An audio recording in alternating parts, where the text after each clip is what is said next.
Hey guys, today I am bringing you my April wrap-up. I didn't read all the books that were on my April TBR, but that's okay. I had a pretty chill reading month, which is something that I desperately needed. And I also just read a lot of good books this month. I pretty much loved every book I read this month, which hardly ever happens. So without further ado, let's talk about the books that I read in the month of April. The first book I read this month was Lady Midnight by Cassandra Clare. This is the first book in her new series, the Dark Artifices series. It's still taking place in the Shadowhunter world, but something that I really liked about this book is that we have a main character who already knows the world. It's not a character who is discovering the world for the first time. She's already set and ready to go within the Shadowhunter world. Her last two series had people who were just discovering the world for the first time, so it was really refreshing to have that perspective where a character already knows about the Shadowhunter world. In this story, we follow characters Emma and Jules, who are parabatai, and together they try to figure out who's behind all the mysterious murders that are taking place. And oh hot diggity dang,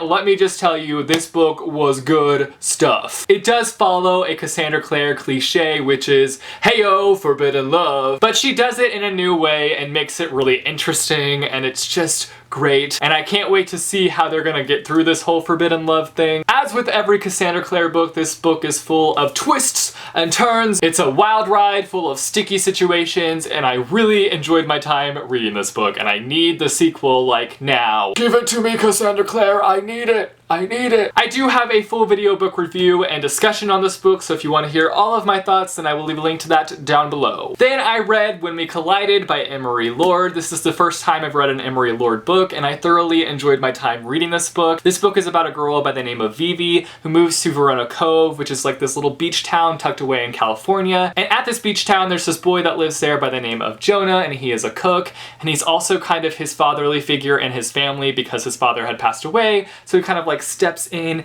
and takes over that role. And together, Vivi and Jonah collide, and they have themselves a little summer romance. Aw, yeah, suckers. I'll just say right off the bat that there is major insta-love with this book. We were all rooting for ya, then you just had to throw some insta-love in there. But if you go into this story knowing that there's going to be a romance, you might be able to overlook the fact that it's insta-love and just enjoy the story. That's what I had to do, because other than the insta-love, this book is beautiful. Something that I really appreciated about this book is that while there is a romance, and that is a very heavy thing within this story, it's not the main focus of this story. We have a mental illness storyline, which was done in such a respectful way, and I think that's because it hits close to home with Emery Lord. She writes in the back of this book about her own mental illness. And we also have this heavy presence of family throughout this story, and that kind of plays a really big part within this story, and I loved that family storyline. I was overly impressed by Emery Lord's writing style. She just describes things in such a beautiful way. We also have two perspectives in this book. We're getting Vivi's perspective and Jonah's perspectives, and she did such a fantastic job of making their voices so distinct. The characterization was just done so well. Overall, I really enjoyed this story. If you're looking for a nice contemporary story, then definitely check out When We Collided. If you want to hear all of my thoughts, I also have a full video book review on When We Collided, which I will leave a link to down below. Then I read The Absolutely True Diary of a Part-Time Indian by Sherman Alexie. This is about a boy by the name of Junior who lives on an Indian reservation, the Spokane Indian Reservation, and one day he has this talk with one of his teachers, and his teacher convinces him that there's more opportunity for him outside of this reservation, and so Junior decides that he's going to go to a school that's off the reservation, and so basically we just follow his journey at this high school. There's also a lot of family drama and just different things that take place within Junior's life throughout this story. This book was straight up hilarious. There are so many funny things that happen throughout this story. There's also like a lot of serious things that happen throughout this story, but a lot of the serious things that happen kind of lacked an emotional impact, so it didn't really affect me that much. But it was still a really interesting story. It was a very interesting perspective to follow. I've never read a story with a Native American as the main character, so it was nice to kind of read from that perspective. There's also great illustrations throughout this story, and I really liked that aspect of the story. So overall, this was a pretty great read. It's definitely not a book that blew me away by any means,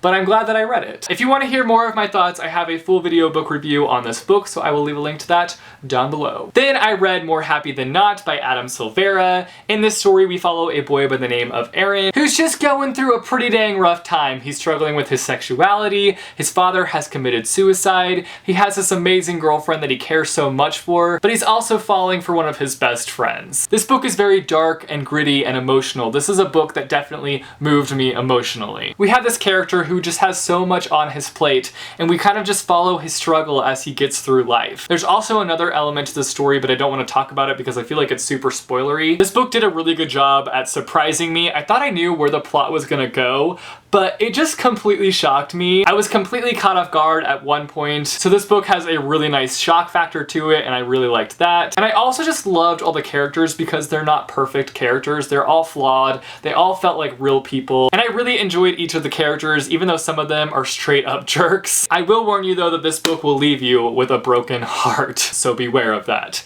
I do have a full video book review on this book, so if you want to hear all of my thoughts, I will leave a link to that down below. Then I read Second Chance Summer by Morgan Matson. This was actually the Booksplosion book of the month, and we already had our live show for this, so I will leave a link to that down below if you want to go hear all of our thoughts. And I also have a full video book review on this book, so I will link that down below as well. This book is about a girl by the name of Taylor and her family, and they used to go to their lake house every summer, but it's been 5 years since they've been back there, and they're just not as close of a family as they used to be. Taylor's dad gets some devastating news about his health, and so they decide to spend a summer together at the lake house, just kind of getting back to being a close family again. This book completely broke me, and it's just super emotional, but one of the things that I really appreciated about this book, it's not solely focused on the one emotional thing that happens within this story. It has all these different elements going for it. It has these sweet moments, it has these happy moments, and it has sad and tragic moments in it. But it's not just an emotional story, it's all those different elements tied together to make this book. Overall, I really love this book. Again though, this is a book that just completely